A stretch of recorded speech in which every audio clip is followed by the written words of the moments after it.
Hello everyone, I hope this message finds you well. This is going to be for the water signs. It's an elemental check-in. It's going to be for the sign of Cancer, Pisces, and Scorpio. So if you're returning, thank you. And for those who are new, welcome. My information is in the description box. Should you need to contact me, all that information is there. Comment below, be respectful. I thank you and I appreciate that. For all of those that don't know me, I'm an intuitive reader. I get multiple messages throughout the read. I usually go with what is swinging the hardest. Now,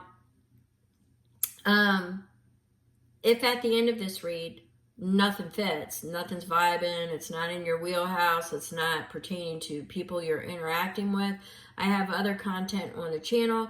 I always do suggest that you check your Earth, Sun, Moon, Rising, Venus signs, to get that fuller picture of what that month's energy or that week's energy is going to look like. But right now we're focused on the elementals. So you may want to check out all four as they are respectively in your chart somewhere. So we have, this is once again is for the water signs, Cancer, Scorpio, and Pisces, okay? And we're starting off with the Oracle Queen Mabon. Now, Queen Mab, she is giving me the messages, and I usually do them intuitively, but tonight she has been requesting that I read them directly from her oracle, and I have done so. Now, I'm going to go ahead and read these to you. Should you have any questions, please comment below, and we'll get to the spirit messages after we read the oracle messages. All right, so we're starting off with the Wrath of Love. The Wrath of Love, number 8. The Wrath of Love. And I have that bookmarked for this. All right, the Wrath of Love. Open your heart and drop your defenses. Open your heart and drop your defenses. Love has hurt you. Now you are on a mission to hurt love back. Tragically, both humans and fairies can fall prey to the impulse to lash out at those we most care for, or even to preemptively punish those we would perceive as potentially withholding the love, support, admiration, or approval we desire. In romance, we become jealous, or perhaps our partner says something in a tone we hear as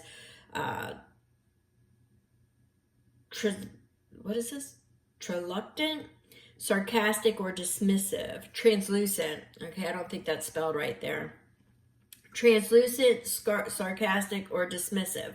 We might even be responding to a relationship that has long passed. And our old patterns is resurfacing in another guise. Instead of allowing our tenderness to be seen and felt, which might help us heal the confusion at the root, we escalate the situation to all-out war by insulting, rejecting, or avoiding the very one we care for. It is especially unfortunate when you actively desire love, yet because you've been so hurt or disappointed by love in the past, you see all would-be suitors through a veil of suspicion, and therefore reject them, attack them, or even avoid meeting them altogether. The same pattern can be at work in friendships, social situations, and any personal, career-related, or creative pursuit in which you would like your essence to be noticed and admired, and we would all like our essence to be noticed and admired, in parentheses. Such preemptive defensiveness happens when you cannot open your heart wide enough to let yourself be seen, because you fear that if you do, it will only be wounded or excluded once again, which, in parentheses, would be too much for one to bear. Yet you do not realize that you have become the one who is doing the rejecting. You may think others are being cold to you, yet it could be more accurate to say that you are being cold to them. Perhaps they are responding to your chilliness in kind, or maybe you are projecting an imagined tone or attitude onto them and mistaking your impression for absolute reality. If you choose to, you could spend an entire lifetime in the wrath of love.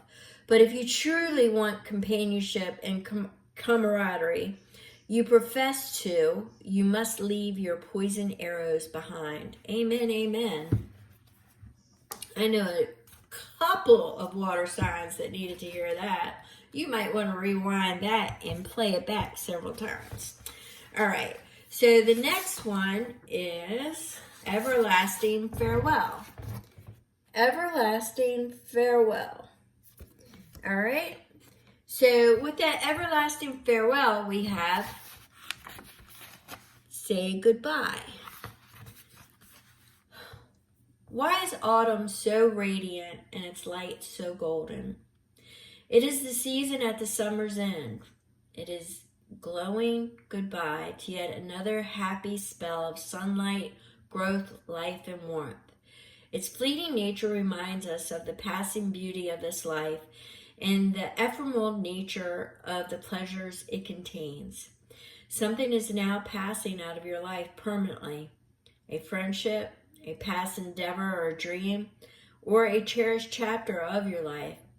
Faced with the ending of something, you can often see how divine and lovely it always was. Both past and present take on a luminous quality. If you are noticing that quality now, let it open your heart. Bravely feel the sweetness and the sadness of moving away from something special you have experienced in love.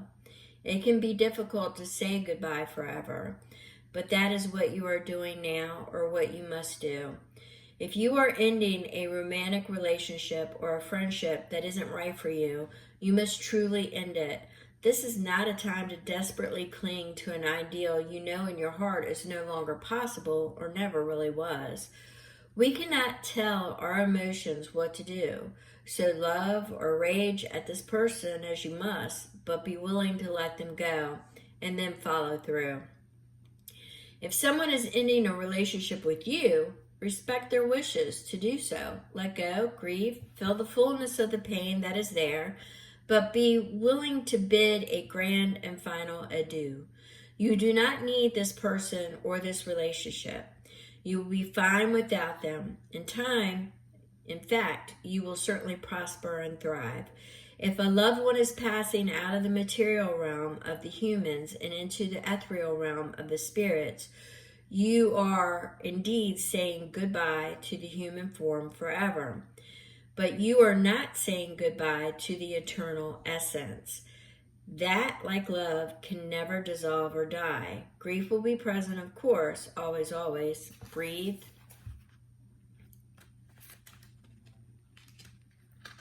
Into the pain. Let it blossom like a rose within you.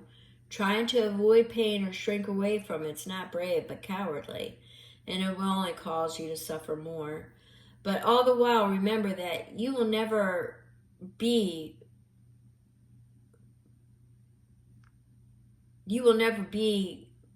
bereft of this person's essence. Their body was infinite. Their body was finite. But the love and laughter you have shared is indestructible. It is beyond time and space. It abides without end. So wave and blow kisses to the temporary form that is now passing away. Let the pain be as a bracing fall wind, chilly but invigorating, a breeze that inevitably blows into every life, and treasure the love that remains. So this felt like a blending of several messages, but if I have to take away notes from it, key notes, I would say it's definitely letting go and release. It is flowing, accepting that an end is an end, and releasing it. But it's also healing, because if you are still in pain, you are projecting that wound onto somebody else. If you take the wrath of love, It's your fear and your unhealing wounds that is causing every relationship to fail, because you're either jealous, insecure, you feel that you see things that aren't there that present, or you go looking for them. So you are setting it up to fail. All right. So that's because you have unhealed wounds that you need to take care of, because you are projecting your wounds onto these individuals or to these situations. And what it's happening is it's the setup. It's a setup for the fall. You are the wraith of love. So you're bringing it down. So we transition into an everlasting farewell. You need to embrace it for what it was. Look at the lessons, look at what was brought to the table, look at everything that is being released, love it, and let it go. Now, if on the side note, it is a loved one that is transitioning out of this world into the spiritual, then just know you will never lose them, because their essence will always remain with you, and they will always be a guiding force in your life, especially if they were close. All right. But if this is a relationship or something, it could be something that you desired, a work project, a business, something that you work towards, and you have to let it go because it's no longer providing what you need. Release it and let it go. This is all about letting go and surrendering. Heal the wounds, let it go, and surrender, because if not, all you are doing is passing this wound on to others, and you will be responsible for their wounds. So it will keep repeating in a cycle. All right, so we're going to go ahead and push that energy there, and we are going to get into the messages that Spirit has. All right, so we start off with the delivery. And we start off with the Magician, who is paired with the Page of Cups and the Two of Wands. So basically you're asking, when are you going to receive your happily ever after? That's what this is saying, is when will your happily ever after manifest in this life? Why are you not seeing it? Why is your cup not full? All right. And what Spirit says is presently, the energies that you are dealing with is a lot of sleepless anxiety, a lot of unrest, a lot of unease, a lot of turmoil that is in your head that is manifesting into your body. And it's because you are trapped in your head, the illusions, the shadows, the repeat, everything keeps resurfacing. You can't seem to let it go. It's because you have not released it and you have not rose above. You don't have healthy boundaries. You haven't healed the wounds. And you're just on a repeat cycle at the moment, because you need to get out of your head and you need to literally, seriously release and surrender. That everlasting farewell is what you need, because you, my friend, are becoming the wraith of love. All right? So what you don't see, and as anybody knows, I will read whatever drops. Well, quite a few dropped. So let's get to it. What you don't see is that there's a lot of energy that is coming your way. It could be you dealing with things that don't belong to you, stolen energy. It could be somebody siphoning your energy. It is definitely something to do. I'm definitely getting the information and the messages there, but it's the discernment and it's the perspective. It's the information coming towards you and how you react. So there's something that's coming towards you, and your reaction is going to be key on how this goes. Now, some of you are trying to juggle how things were in the past, because you have set ways of how you visualize or how you want it to feel and how you want it to go. And you're pretty much well set on that. And you find yourself never in balance. There's you're out of alignment, and you find yourself trying to juggle, and you're trying to find that balance. Well, we're in the time of Libra, which is balance, right?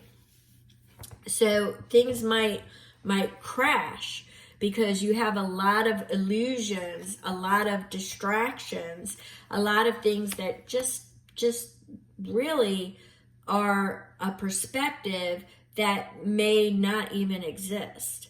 Okay? So what you need to do is get into alignment and release anything that is no longer viable, no longer working. If you don't see it working, don't hold on to it. If there are things that are going to be presented to you that literally just suck the life right out of you because you just can't make them see, or you know it's not going to work, discern that message, take it for what it is, release it, and let it go. It's not going to work. Don't hold on to it. Don't hold on to it. There may be a lot of illusions, distractions, a lot of instability, especially around money is what I'm getting for some of you. I'm getting that it could affect your, what they're showing me is like your house. So that is something that keeps you in constant back and forth on certain decisions. So what you don't see is that there's something that's going to come about that's going to bust loose. It's going to break free, and it's going to cause that wheel to start to turn in your favor. It might feel really muddy at first. It might feel really unclear. The water might not be clear. You may not be seeing everything, but that wheel is going to bust loose, and out of it, once it starts turning and you filter the I'm going to say the distractions and the illusions and the fear, once you release all that, it's turning in your favor. Yeah, it's going to come with a couple of endings. It's going to come with a couple of endings, but you got to remember those endings are actually new beginnings. So you're wrapping up the old. You're finishing those chapters out. So what I see for you is dealing with a lot of unhealed wounds right now, because you're actually putting them onto others. It's actually manifesting in your work, your friendships, your love. It's manifesting everywhere. Your perception isn't exactly how it is, but you're forcing your perceptions onto other people, which is wounding them. So you're living in a lot of illusion. You're living in a lot of distractions because you haven't been able to say goodbye to certain things. Could be more than one thing, but you haven't been able to ever release anything. And what it is you hold on to it and you constantly internalize it. And when you're constantly internalizing it, it causes a lot of angst, a lot of anxiety, and it's more than likely manifesting in the physical. All right, it could be manifesting as illness. So there are things that you need to release and grab on to that everlasting farewell energy. You need to release it, let it go once and for all, so that wheel will break free and start. Remember, we're in Libra. Libra is very kind and fair, but it's balanced energy. So everything that is not balanced is going to fall away. It's going to fall out. It's got, the scales have to balance. So what doesn't belong is falling out. So it can. The problem is, or I shouldn't say the problem, but the situation is that you carry everything with you. You carry all your pain, you carry all your angst, and then you project it on the others. And you don't understand that reflection is reflecting on the others, but you are only seeing yourself in others. They're presenting to you and you're presenting to them, and you're becoming the wraith. So we're going to go ahead and leave that there. If you have any questions, I do suggest that you watch the all signs and kind of grab on to that some of those energies that were presented there. It may help you with emotional release, the gaslighting, the manipulation, things of that nature. But there are a few exercises in there that you may want to do, because I do believe that you need to have some honest communication with yourself, because yeah, you're just in avoidance. And if you avoid it, you don't have to deal with it, and you can treat everybody like shit, because, you know, hey, they're going to treat you like shit at some point, right? So you're missing out on a lot of good things in your life because you are the one projecting. And, you know, the problem is sometimes you run into a mirror that will project it right back. So, yeah, I just see that something's going to happen, though, that's going to break it. And I think you're going to start to see, and you're going to move forward out of this, and you're going to lose the illusions and everything else, and you're going to start to heal those wounds finally. If you have any questions, my information is in the description box. And as always, I appreciate you all. Thank you.